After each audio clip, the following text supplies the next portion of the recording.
What would you do if your own son ignored you for 20 years only to suddenly invite you back the moment he thought you were rich? "Dad, we would love to have you for Christmas," he said, his voice sweet after decades of silence. I smiled, but inside old scars burned. Birthdays forgotten, surgeries faced alone, Christmas mornings spent in an empty house. 2 decades erased as if they had never mattered. But this time the tables were turned, because while they expected a check, I brought something far more devastating: the truth. And when the truth knocked on their door, it was not wrapped in ribbons. It came in lawsuits, frozen accounts, and shattered lies. Justice was finally here, and it had my name on it. Before we go on, do not forget to subscribe and turn on the notification bell. We bring you new stories every day. Hit like and let us know what city you are watching from in the comments. The phone rang. Just as I was settling into my evening routine, the shrill sound cut through the December silence of my Lincoln home like a blade. I almost did not answer. Telemarketers had a way of calling right at dinner time, but something made me reach for the receiver. "Dad." The voice hit me like a physical blow. 20 years of silence, and now this casual greeting, as if we had spoken yesterday. "Nicholas." My voice came out steady, though my knuckles had gone white around the phone. "This is unexpected." "Yeah, well," I could hear that familiar nervous laugh, the one he had used as a child when caught in a lie. "Listen, I know it has been a while, but Christmas is coming up, and Malene and I were talking. We would love to have you over for dinner. You know, family time." Family time. The words tasted bitter in my mouth. I stared at the faded family photo on my kitchen table.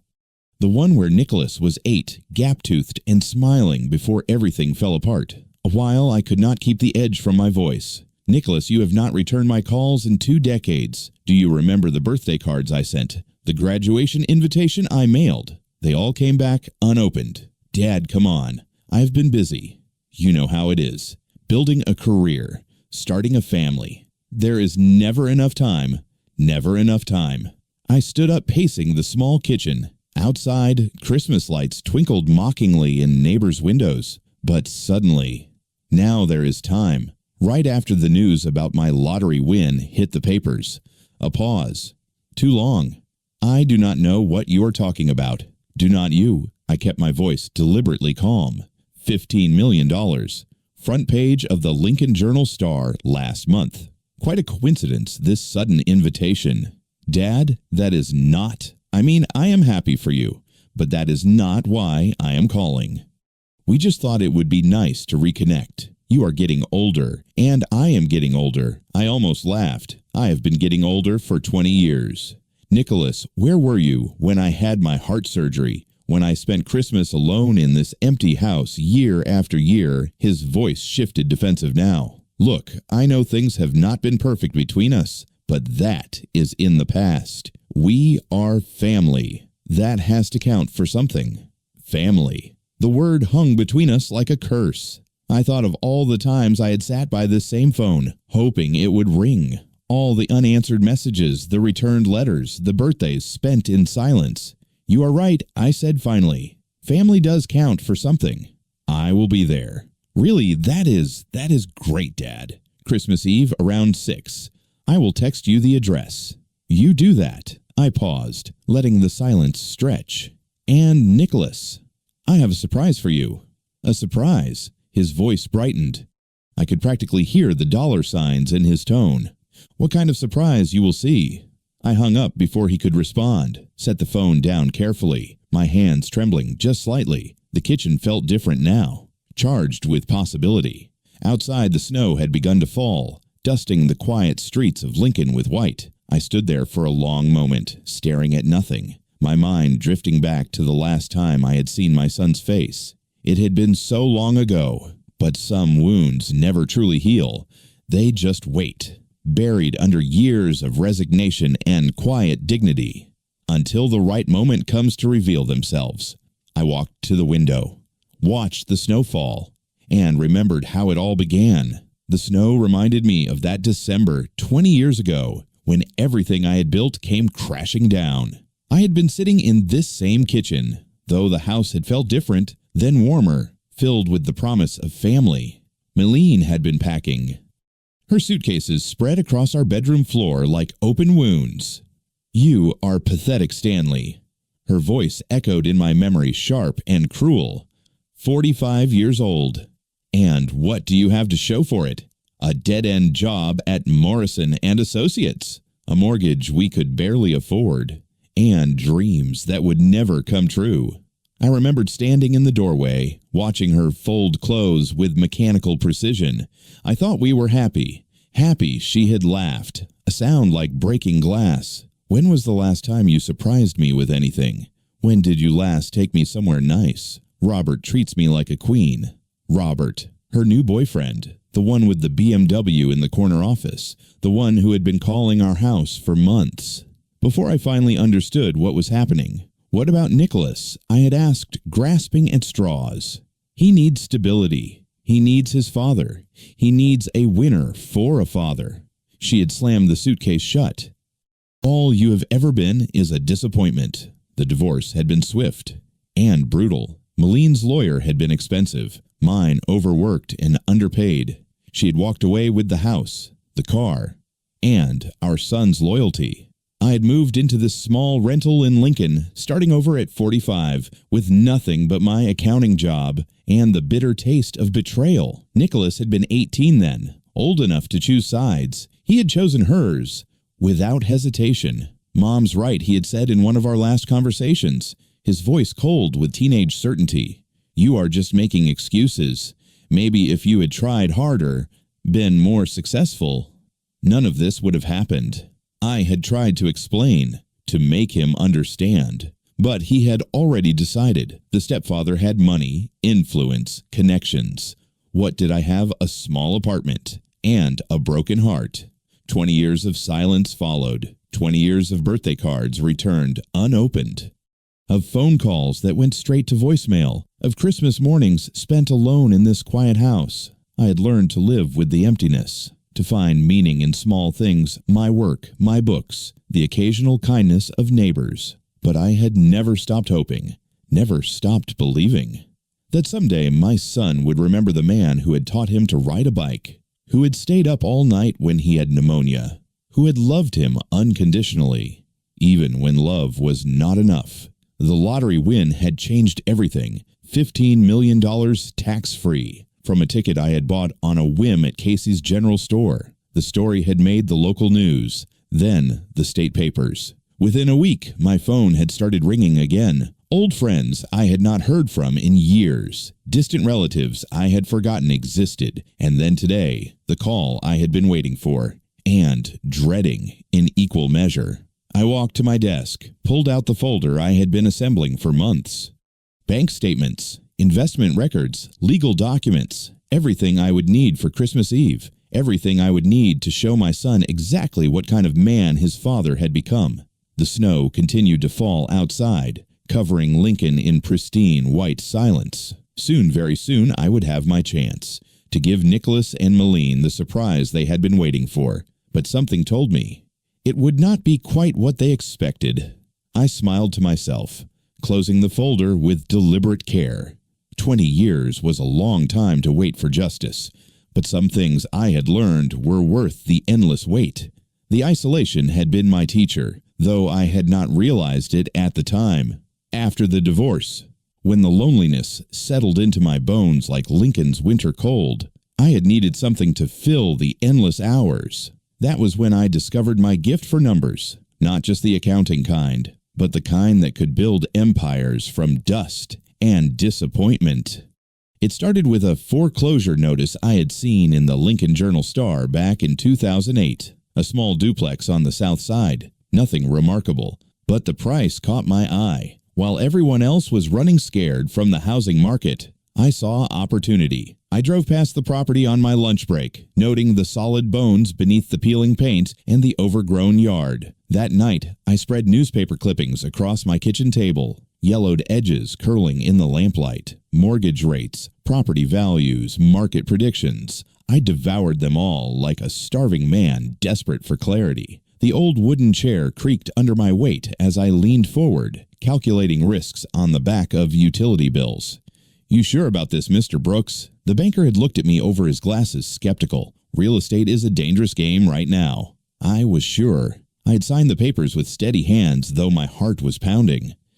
It was every penny I had saved since the divorce, plus a small loan against my modest retirement account. The duplex became my evening project. I would drive there after work, tools rattling in my trunk, and spend hours scraping paint, fixing leaks, replacing rotted boards. The physical labor felt good, purposeful.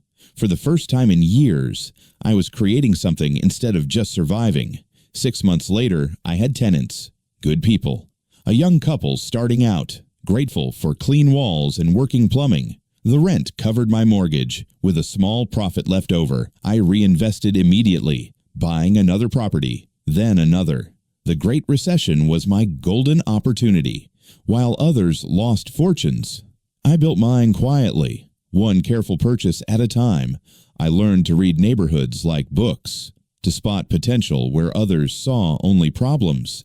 The midnight calculations became routine, spreadsheets glowing on my computer screen, tracking income and expenses with methodical precision. By 2015, I owned 12 properties across Lincoln. By 2023, I lived in the same small rental, drove the same reliable Honda, wore the same modest clothes. But beneath the surface, I was accumulating power, the kind that came from smart decisions made in patient solitude. The lottery win had been luck sure, but it landed on a foundation I had built through discipline and determination. $15 million. Added to what I had already earned through sweat and strategy. I was worth more than Nicholas could imagine, more than Malene would ever believe possible. I glanced at the clock, nearly midnight. The snow had stopped falling, leaving Lincoln wrapped in pristine silence. Tomorrow would bring new challenges, new opportunities, to prove that the quiet man they dismissed as a failure had become something else entirely. Did Nicholas know the full extent of what I had accomplished? Did he understand that his father was not just lucky, but smart? I doubted it. In his mind, I was still the broken man who had lost everything 20 years ago. But that man was gone, replaced by someone who had learned to turn loneliness into strength, failure into triumph. The house settled around me with familiar sounds. I had work to do, plans to finalize. Christmas Eve was approaching, and I intended to be ready. Morning came with fresh snow dusting the windows, and I was sipping coffee at my kitchen table when the phone rang again. The sound made me pause, cup halfway to my lips. 2 calls in 2 days after 2 decades of silence. Stanley. Malene's voice hit me like a cold wind, still that same breathy tone she had used when she wanted something, though age had roughened the edges. "I hope you do not mind me calling. I got your number from Nicholas." I set my coffee down carefully. "Malene, how thoughtful of you to reach out. Listen, I know things ended badly between us, but we have a son together. That has to count for something, right? Nicholas is in trouble, Stanley. Real trouble. He needs help."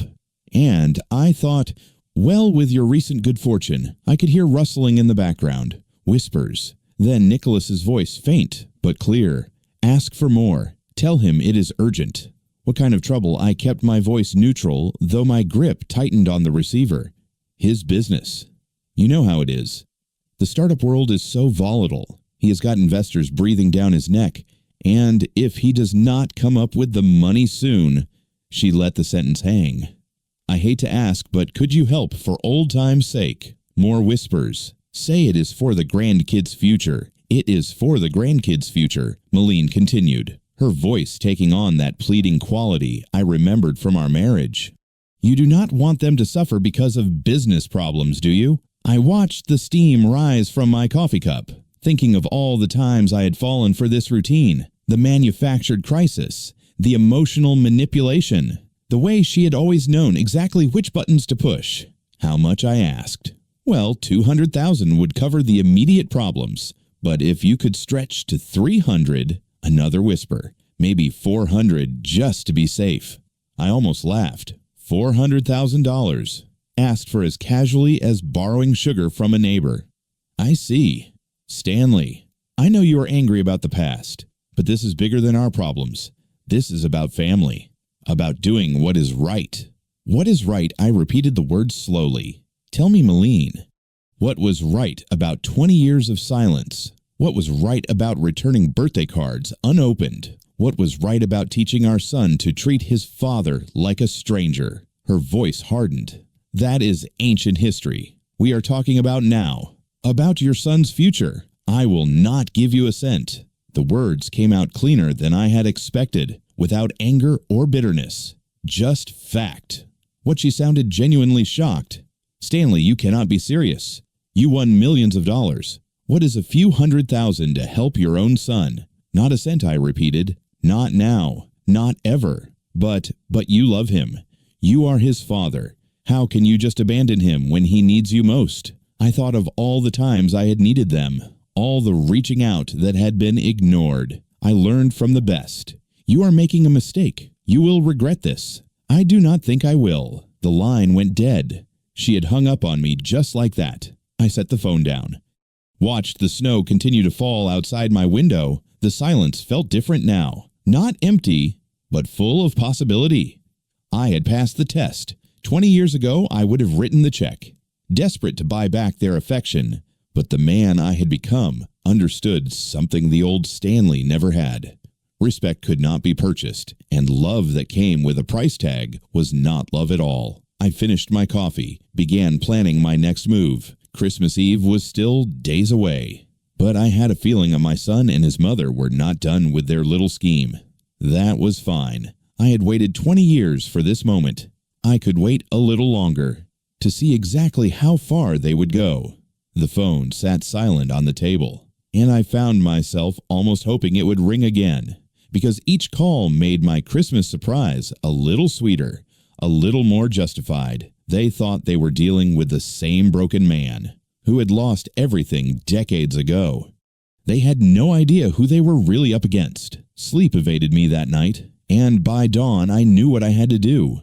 The morning light cast long shadows across my kitchen floor as I sat with my coffee, staring at the phone. One more test, one final confirmation of what I had already suspected. I picked up the receiver, dialed Nicholas's number, my fingers steady despite the weight of what I was about to do. Dad. He sounded surprised, maybe even pleased. I did not expect to hear from you so soon. I've been thinking about what your mother said yesterday, about your problems. Oh, that. His voice shifted, becoming more guarded. She probably made it sound worse than it is.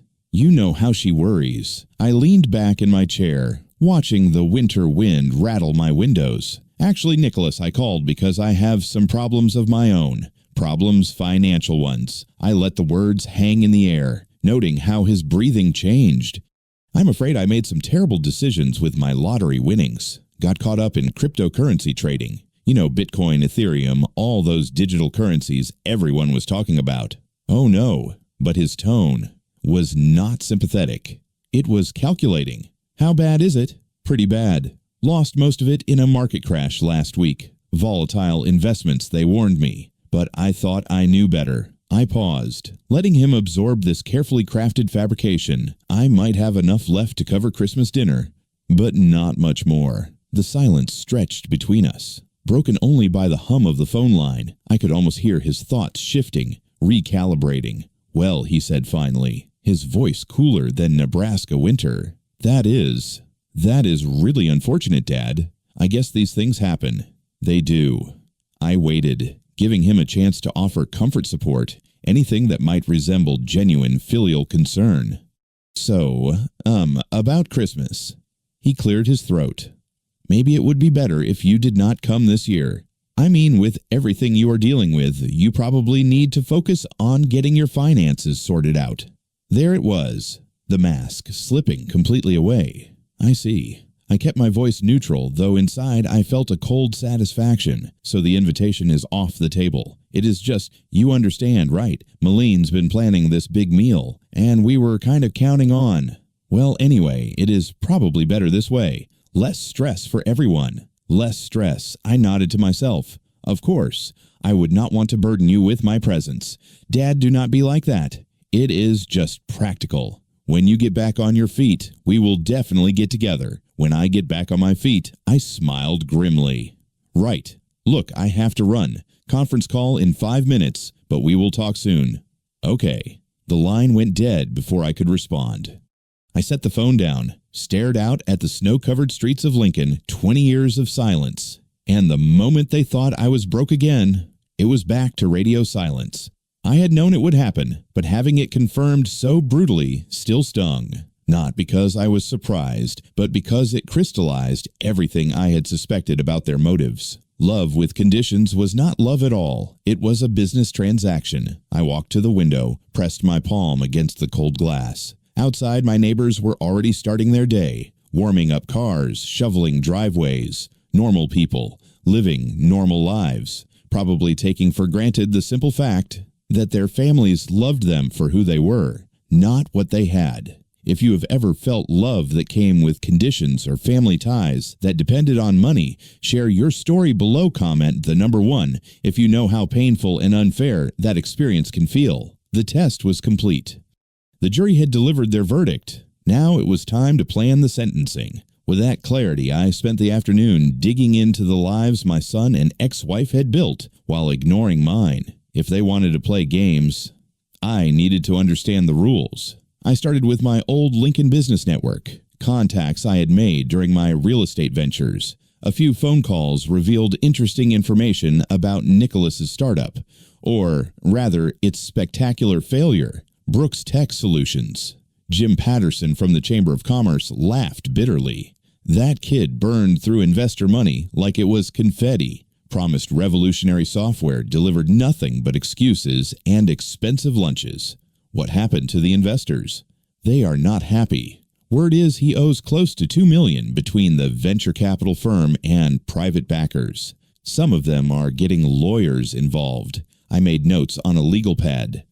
My accountant's mind automatically organizing the information. $2 million in debt. That explained the desperation. The internet provided the rest of the puzzle. Nicholas's LinkedIn showed a string of failed ventures, each one lasting just long enough to attract funding before collapsing. His Instagram painted a picture of lavish lifestyle, expensive restaurants, luxury cars, designer clothes, all funded by other people's money. But it was Maline's Facebook that truly disgusted me. Her profile showed a woman playing the victim with masterful precision. Photos of herself looking worn and tired, coupled with posts about her brave battle against cancer. Day 47 of chemo read one post from last month. The treatments are draining, but your donations keep me fighting. Every dollar helps with medical bills and experimental treatments my insurance will not cover. I scrolled through months of similar posts, each one more manipulative than the last.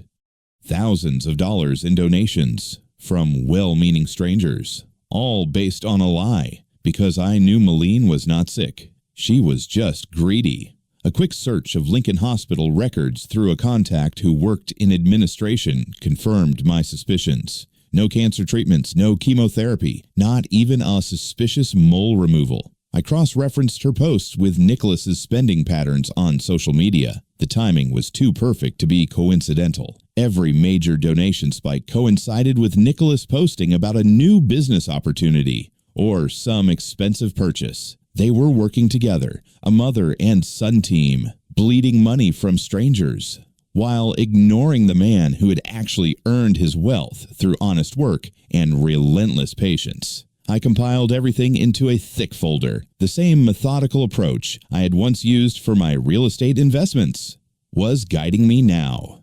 Bank records, social media screenshots, testimonials from burned investors, a paper trail that painted a crystal clear picture of systematic fraud mixed with emotional manipulation.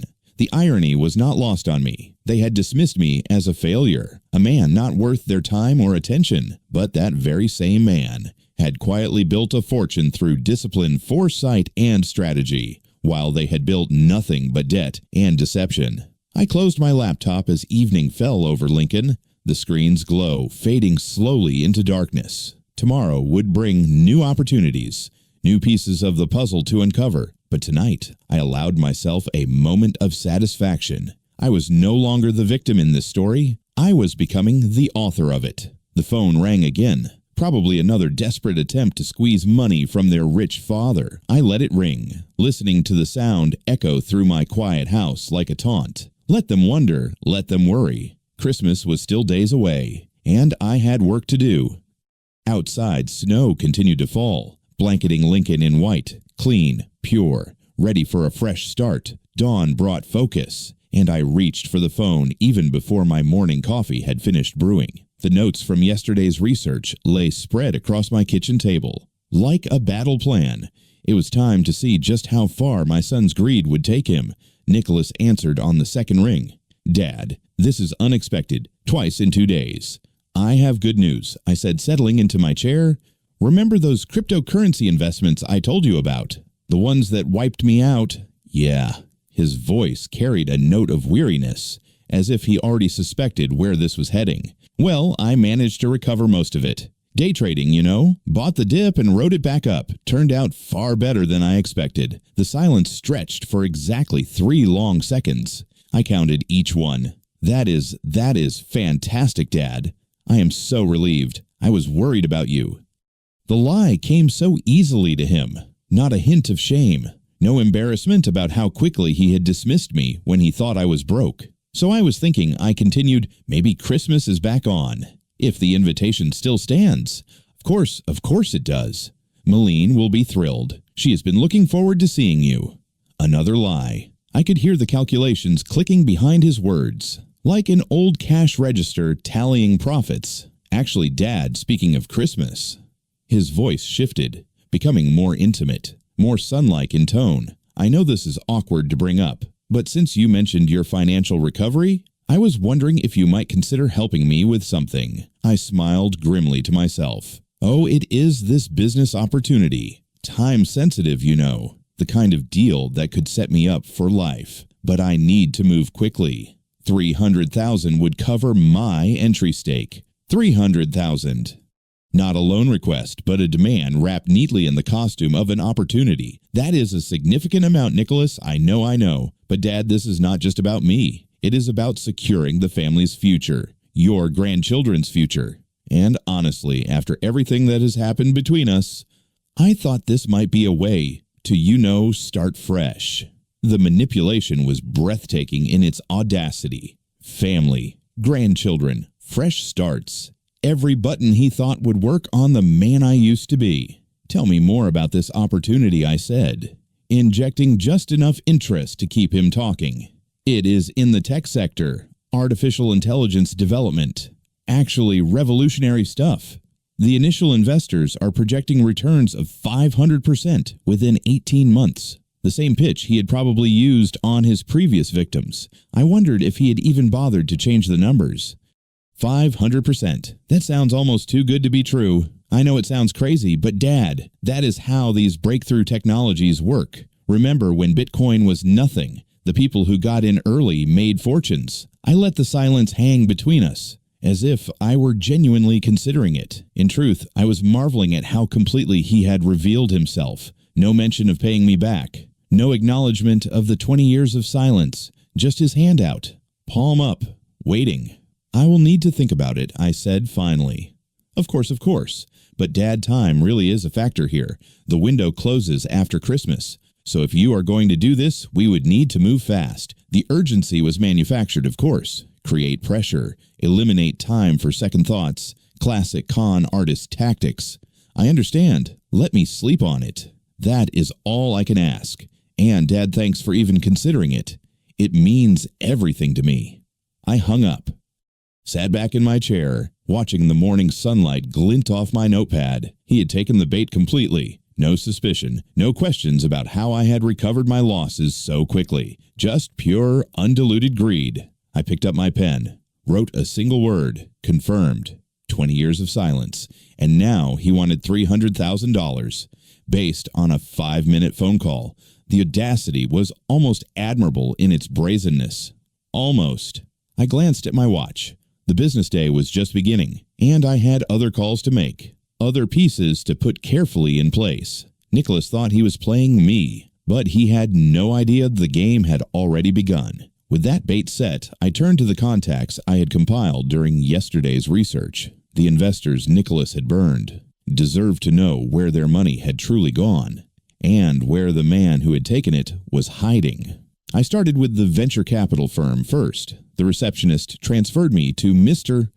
Davidson, who sounded tired even at 9 in the morning. "You are calling about Nicholas Brooks." His voice sharpened. "What is your connection to him?" "I am someone who believes in accountability," I said carefully. "I understand he owes your firm a considerable amount of money." Considerable is an understatement. We are talking about deliberate fraud. "But he has vanished. No forwarding address, no contact information. Our lawyers are frustrated. What if I told you I knew exactly where he was?" Davidson's chair squeaked as he leaned forward. "I am listening." "Lincoln, Nebraska. He has been hiding there for months, living at his mother's house while planning his next scheme." I provided the address, phone number, and social media evidence I had gathered. Davidson's excitement was palpable. "How do you know all this?" "Let us just say I have a personal interest in seeing justice done." After Davidson, I contacted the 3 private investors Nicholas had named on his failed company's registration documents. Their reactions were remarkably similar. Initial skepticism followed by barely contained rage when I provided proof of his whereabouts. "That little weasel," growled Helen Martinez, who had lost $50,000 in his solar panel startup. "I knew he was hiding somewhere. My lawyer said we would need a private investigator to track him down." "Consider the investigation complete," I said. "I am also sending you evidence of his current lifestyle. Social media posts showing expensive purchases, restaurant visits, luxury items, all while claiming bankruptcy." By noon, I had contacted 7 investors. By 2 o'clock, they were forming a collective lawsuit. By 3, they had a conference call scheduled with their legal teams. I sat back in my home office, surrounded by papers and screenshots, listening to my phone ring with updates. Each call brought more satisfaction than the last. Mr. Anonymous Davidson said when he called back, "I do not know who you are, but you have given us exactly what we needed. We are filing emergency motions to freeze his accounts and seize any assets we can find." How quickly can you move? We are talking days, not weeks. Christmas might be very interesting for Mr. Brooks. I filed away Davidson's business card with the others, creating a neat stack of consequences. For 20 years, Nicholas had lived without facing accountability for his actions. That was about to change. The phone rang again. This time, it was Helen Martinez. "Our lawyers are coordinating with the others. We are going to hit him from all sides simultaneously. No more hiding. No more games." I'm glad I could help. "One more thing," she said. "When we find him, and we will find him, I want to thank you properly. You have given us hope when we thought all was lost." I hung up, stared out at the Lincoln streets where my son thought he was safe, where he thought he could continue his schemes without consequence. The snow had stopped falling, leaving the world crisp and clear, perfect visibility for what was coming next. I opened my laptop, began typing an email to the local news station. If Nicholas wanted to play games with other people's money, perhaps it was time Lincoln knew what kind of neighbor they truly had. With alliances forming, I drove out the following afternoon to gather the final piece of evidence I needed. St. Elizabeth's Hospital sat on the east side of Lincoln, its brick facade dusted with snow, and I parked in the visitor lot with a sense of purpose I had not felt in years. The automatic doors whooshed open, releasing that familiar antiseptic smell that always reminded me of my own heart surgery years ago, the one Nicholas had not bothered to visit me for. I walked through the lobby, my footsteps echoing on polished floors, past families clutching flowers and worry. I found Janet Morrison in the medical records office, a woman I had known since my accounting days, when I had handled the books for her late husband's dental practice. She looked up from her computer with surprise. "Stanley Brooks, what brings you here on a day like this?" "Hello, Janet. I need a favor." And I know this is delicate territory. Her expression shifted to weariness. "What kind of favor?" I pulled out a business card from Davidson's firm.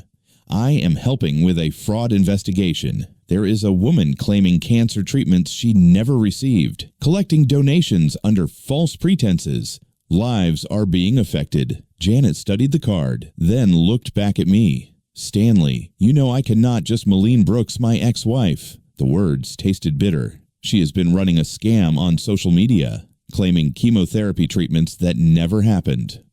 Good people are sending money they cannot afford because they believe she is dying. Something shifted in Janet's eyes. She had always been a woman who valued honesty above bureaucracy. "This stays between us," she said quietly. 20 minutes later, I sat in my car reviewing the fresh printouts. Clean medical history going back 5 full years, routine checkups, dental cleanings, a minor sinus infection last spring, not one oncology appointment, no chemotherapy, no cancer diagnosis of any kind. The fluorescent hospital lights had cast stark shadows across the papers. I read every detail carefully. Each page confirmed what I had already known in my gut. Maline's entire cancer story was fabricated. Every donation, every sympathy message, every prayer sent her way had been built on an elaborate lie. I tucked the records into my coat pocket, feeling their weight against my chest like a kind of armor. The drive home through Lincoln's quiet streets gave me time to process what I had uncovered. Snow fell steadily, coating the world in white, making everything appear clean and new. For a moment, sitting at a red light, I wondered if I was crossing ethical lines. These were private medical records, obtained through personal connections rather than through proper channels. But then I thought of the struggling families, sending $20 bills they could not spare, believing they were helping a dying woman fight for her life. The light turned green, and I drove on. Sometimes justice required getting your hands dirty, no matter the discomfort it left behind. Back home, I placed the records in my folder, next to the investor information and lawsuit confirmations. 3 separate angles of attack, all carefully orchestrated, all perfectly timed. Nicholas and Maline had spent 20 years believing they were smarter than everyone around them. Tomorrow would test that arrogant theory. I glanced out my kitchen window. Christmas lights twinkled in neighbors' windows, and allowed myself a long, quiet smile. The holiday season was about to become very interesting for the Brooks family. The phone rang one more time that evening. I let it go to voicemail, already knowing it would be Nicholas or Maline with another urgent request, another manufactured crisis. But their time for making demands was quickly running out. After tomorrow, they would be too busy dealing with consequences to bother their poor, forgotten father. I poured myself a cup of coffee, settled in to review my plans one final time. Christmas morning was only hours away. Christmas dawned crisp and clear, and I gathered myself for what would be the most satisfying holiday in 20 years. I dressed carefully, not too formal, not too casual, then drove across town to the address Nicholas had texted me weeks ago. The house sat in a newer development, all vinyl siding and identical landscaping, Christmas lights strung unevenly across the porch. I could see shapes moving behind the windows, probably Maline fussing over last-minute preparations, while Nicholas counted imaginary profits from his fictional investment opportunity. I rang the doorbell, arranging my face into what I hoped looked like grandfatherly enthusiasm. "Dad." Nicholas opened the door with arms spread wide, as if we had been having weekly dinners for years, instead of 2 decades of radio silence. "You made it. Come in. Come in." Maline appeared behind him, thinner than I remembered, but with that same calculating look still sharp in her eyes. "Stanley. Oh, it is so wonderful to see you. You look prosperous." I stepped into their warm living room, noting the expensive furniture that did not quite match, the oversized television, the designer bags carelessly draped over chairs.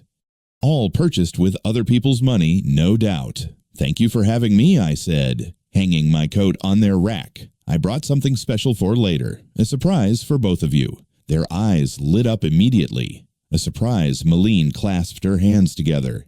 How thoughtful. We sat down to dinner at a table that could have fed 12, loaded with dishes that looked impressive but tasted like they had come straight from the grocery store deli. Nicholas carved the turkey with theatrical flourish, while Maline filled wine glasses and peppered me with questions about my recovery from the supposed cryptocurrency losses. "So fortunate that you managed to bounce back," she said, not quite meeting my eyes. "These market fluctuations can be so unpredictable." "Indeed, they can," I agreed, cutting my turkey into precise pieces. But I had learned to be more careful about who I trusted with financial advice.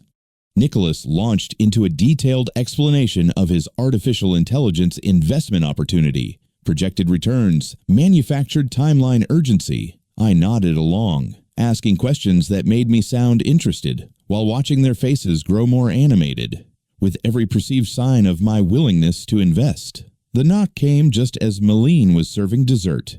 Sharp, authoritative, the kind of knock that meant business. Nicholas frowned, setting down his fork. I was not expecting anyone. He walked to the front door, Malene and I trailing close behind. Through the window, I could see a man in a dark coat, holding an envelope. Nicholas Brooks, the man asked when the door opened. Yes, you have been served. He handed over the envelope and turned to leave. Nicholas stared at the papers, his face draining of color as he read. This cannot be right. What is it? Honey Malene peered over his shoulder. It is a lawsuit. Multiple lawsuits. The investors. They found me. His hand shook as he flipped through pages of legal documents. Emergency asset freezes, demands for restitution, criminal fraud allegations. How did they even know where I was? His voice cracked slightly. I maintained my concerned grandfather expression, while internally savoring every second of his panic. Oh no, Malene said, reading over his shoulder. Stanley, this is terrible timing right during Christmas dinner. These things have a way of catching up with people, I observed mildly. Nicholas was pacing now, running his hands through his hair. I need to call my lawyer. No, I need to get out of here. They could freeze everything. The house, the accounts, everything. How much do they want? Malene asked. 2 million plus damages. Plus interest. He looked like he might be sick. Malene turned to me with that familiar expression I remembered from our marriage. The one that always appeared whenever she needed something expensive. Stanley, she said carefully, I know this is awkward, but Nicholas's family, our son, and with your recent good fortune, maybe you could help with the legal fees just until this gets sorted out. She reached for her phone, probably to start calculating exactly how much she thought she could extract from me. I smiled at her, the same patient smile I had worn for 20 years of manipulation and dismissal. Actually, Malene, I think you are going to have bigger problems than legal fees very soon. She looked up from her phone, pausing mid-dial. What do you mean? I know someone who specializes in fraud cases, she said, her voice taking on that determined tone I remembered so vividly from our marriage. A Facebook friend, brilliant lawyer, handles these kinds of situations all the time. She opened her phone, navigated to Facebook, her fingers moving with practiced efficiency. I watched her face, knowing exactly what was coming, but still curious to see how it would unfold. The first notification badge showed 97 messages. Her eyebrows lifted slightly, but she was not concerned yet. Popular people got lots of messages, especially during the holidays. Then she started scrolling. What the hell, she whispered, her face going pale as she read. The phone trembled in her hands. Malene, what is it? Nicholas leaned over her shoulder, lawsuit papers forgotten. They are saying I faked having cancer. Look at these comments. Fraud. Scammer. Disgusting. There are hundreds of them. I sipped my coffee and watched the show unfold. She scrolled faster, her breathing becoming shallow. There is a news article. Lincoln woman exposed for fake cancer scam.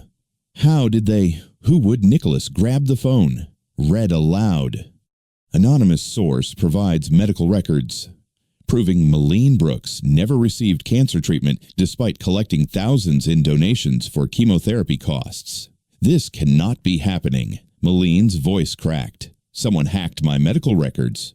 This is illegal. Is it true? Nicholas asked, his voice deadly quiet. Of course it is not true. I am fighting cancer. You know I am fighting cancer. But even as she said it, I could see the doubt creeping steadily into Nicholas's eyes. He was many things, but he was not stupid. The medical records were too detailed, too official to be fabricated. Jesus, Mom, Jesus Christ. Do you know what this means? They are going to investigate everything. My lawsuits, your donations, all of it. Malene's phone buzzed with another notification, then another and another. The messages were pouring in now. Former donors demanding refunds, reporters requesting interviews, authorities asking sharp questions.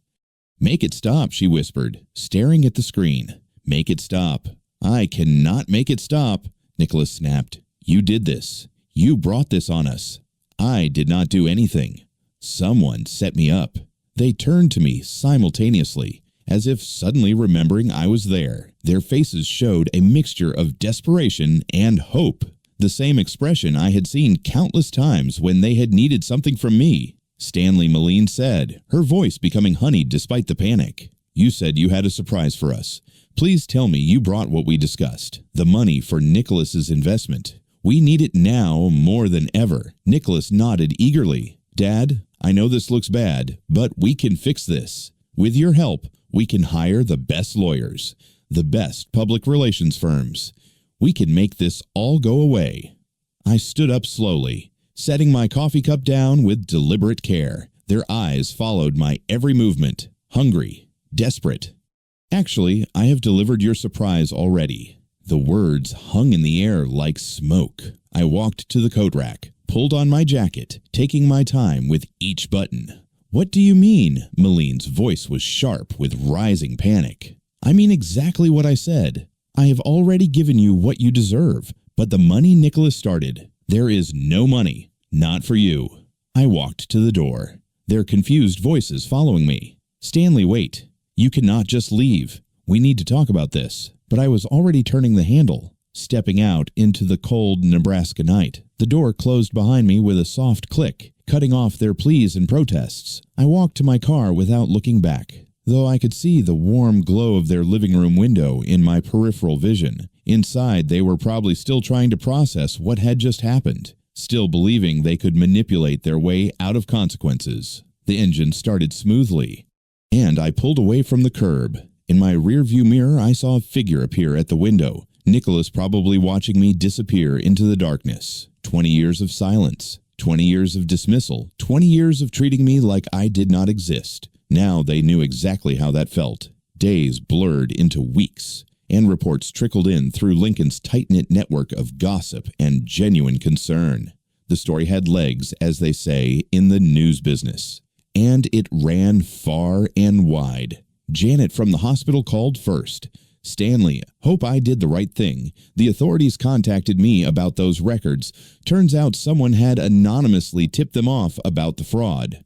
I am sure you handled it appropriately, I said, stirring sugar into my morning coffee. The local news picked it up. Then the state papers. Something about it just caught people's attention. Maybe the audacity of faking cancer for money. Other updates came through chance encounters at the grocery store, casual conversations with neighbors, fragments of information that painted a picture of systematic collapse. Nicholas's court battles had been swift and brutal. The investors, armed with evidence and fueled by righteous anger, had presented an airtight case. The judge had shown no mercy for someone who had stolen retirement funds and college savings to finance a lifestyle of lies. Lost everything, reported Tom Harrison, whose law firm had handled some of the paperwork. House car bank accounts had to move back in with his mother, if you can believe that. But Moline's situation was arguably worse. The cancer fraud had struck a nerve with the public, in ways Nicholas's investor schemes never could. People could understand bad business deals, but faking terminal illness crossed a line that could not be uncrossed. Her Facebook page had become a wasteland. Angry comments, demands for refunds. The local news had run a follow-up story, how her fake treatments had coincided with promoted miracle cures and unproven supplements, suggesting she had been profiting from desperate people's hope in multiple ways. Fraud charges are likely mentioned Carol from the library, where I had started volunteering on Tuesday mornings. The district attorney's office is taking it seriously. But the most satisfying update came from an unexpected source, the mail carrier, a young woman named Sarah, who had been following the story. She stopped by my house with a package and could not help sharing what she had seen. I delivered a bunch of registered letters to that address yesterday, she said, referring to Nicholas's house. Legal documents by the look of them. The woman who answered the door, his mother, I think. She looked like she had aged 10 years.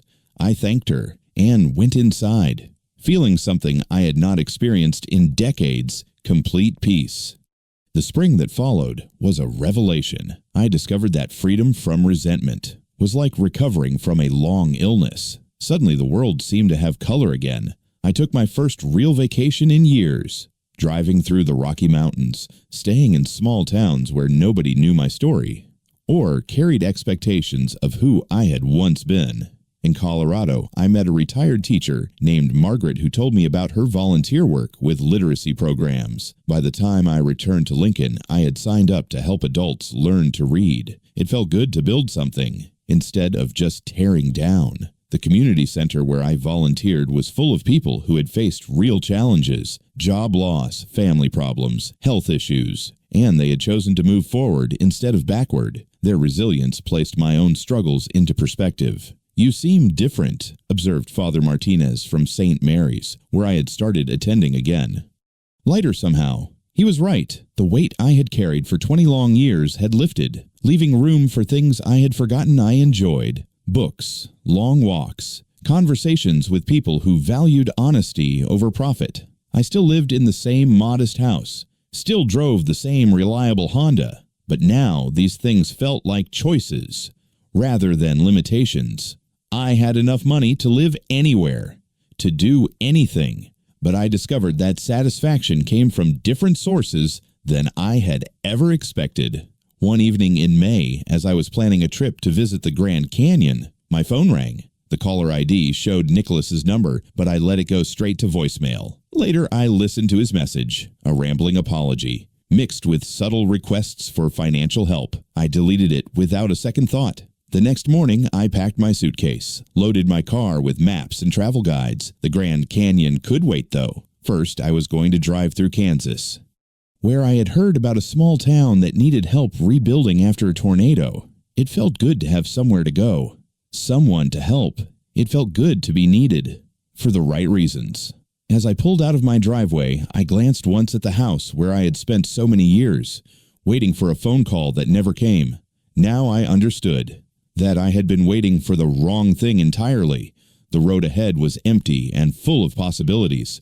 I pressed the accelerator and drove toward whatever came next, leaving the past where it belonged, in the rearview mirror, growing smaller with each passing mile. Looking back, I realized the greatest victory was not exposing fraud or watching lawsuits unfold, but reclaiming my own life. Resentment had kept me chained, but forgiveness, not of them but of myself, set me free. Freedom is not about wealth or revenge. It is about choosing peace when bitterness tempts you, and building meaning where once there was only loss. And now I would like to hear from you. Have you ever carried resentment so heavy it shaped your life, and then found a way to put it down? Share your thoughts and experiences in the comments. I truly want to listen to your stories. If you found meaning in this journey, please like this video, share it with someone who might need it, and subscribe to the channel. Do not forget to turn on the notification bell so you never miss more stories like this one. Drop a simple phrase in the comments, "Choose freedom," to remind yourself and others that letting go is sometimes the most powerful act of all. Thank you for staying with me until the end of this story. I look forward to seeing you again in the next video. Until then, take care of yourself, value your freedom, and remember, you are never too late to start over.